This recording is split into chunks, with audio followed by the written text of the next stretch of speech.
Ladies and gentlemen, it's both an honor and a pleasure for me to participate in this high esteem conference, and I would like to appreciate the initiative of the conference organizers to gather us here from different countries of the world.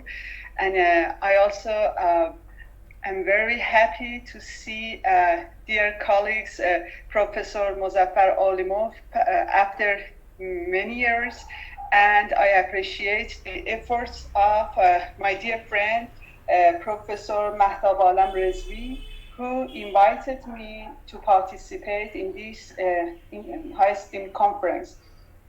Actually, the subject that I want to talk about it very briefly is about the impact of Indian culture and civilization on a group of people, of Iranian people who lived in the oil-rich regions of Iran in Khuzestan province.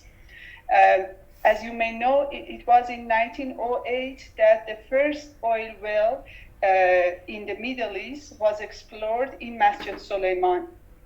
And the British Iranian Oil Company began to excavate more to reach more oil. So they began to invite some engineers, workers, physicians, and other groups of people from India to settle in Khuzestan province in Iran.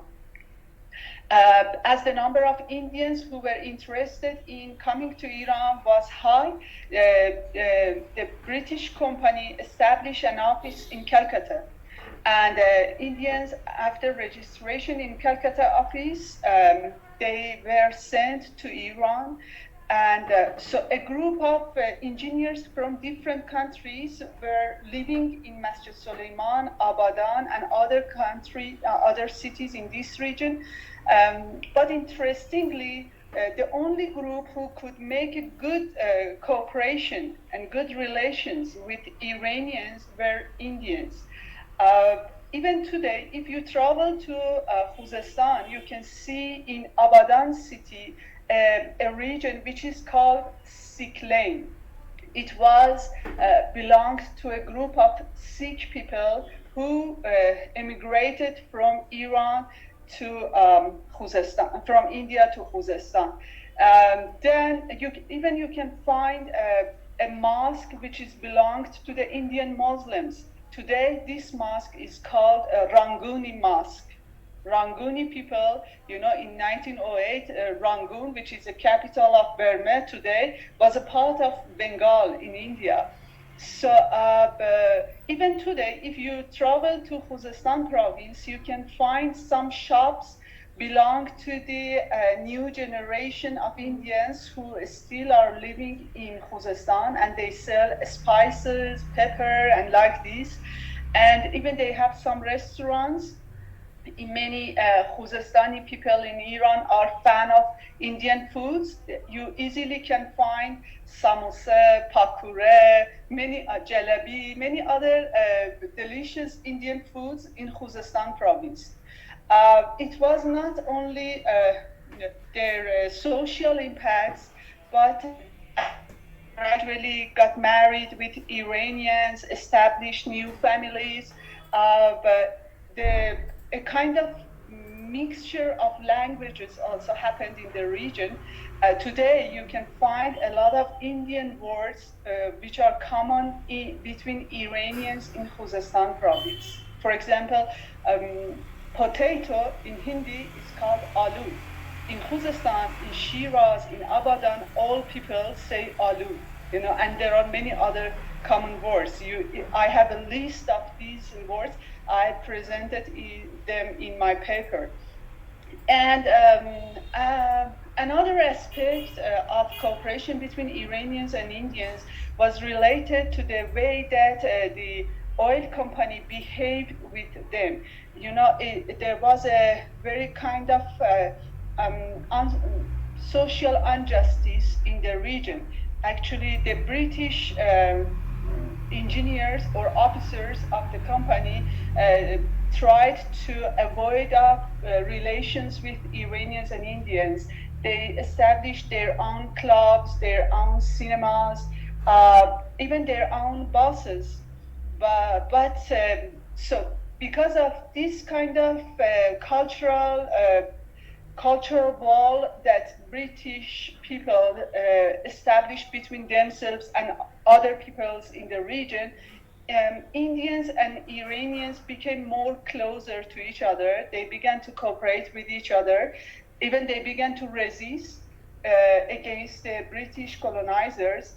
If you look to the history at the same time during 1930s, 1940s, you can see a kind of independent movement active in India, and it directly impacted Iranian national economic movement for nationalization of oil industry in Iran.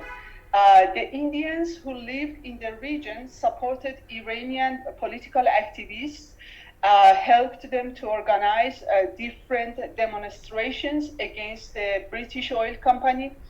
And as a result, a huge number of Indians were arrested by the British colonizers and sent back to India. This is a good fact to show that how much Indians could play an important role to increase the awareness, political awareness, social awareness of Iranians on that time.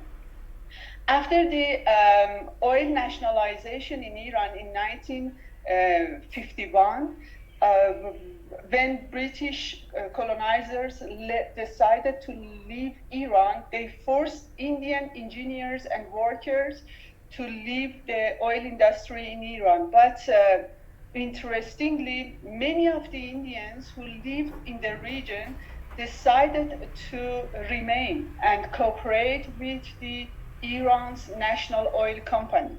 So in 1960s and 70s, you can see a huge number of Indians who were living in the region. Even many Indian physicians began to cooperate in the hospitals in Khuzestan province, and not only in Khuzestan, but gradually in some other parts of Iran.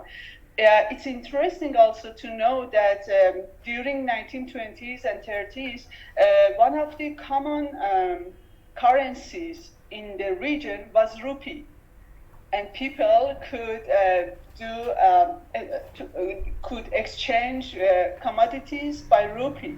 So and one of the three official languages in the oil-rich regions was Hindustani language.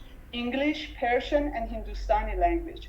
But I worked on this research for 2 years. I traveled to Khuzestan province several times. I did an interview with the retired people who served in the Iranian oil company. And unfortunately, I could not find any book totally dedicated or paid attention to this subject. What was the role of Indians in Iran's oil-rich regions? But I already have written an article, and I will send it for the conference organizers, and I hope that I could find more sources, more documents in India regarding the lives of this group of Indians who came to Iran and settled in Iran during 20th century. Thanks a lot for giving me this opportunity to share with you some of the results of my research. Thank you.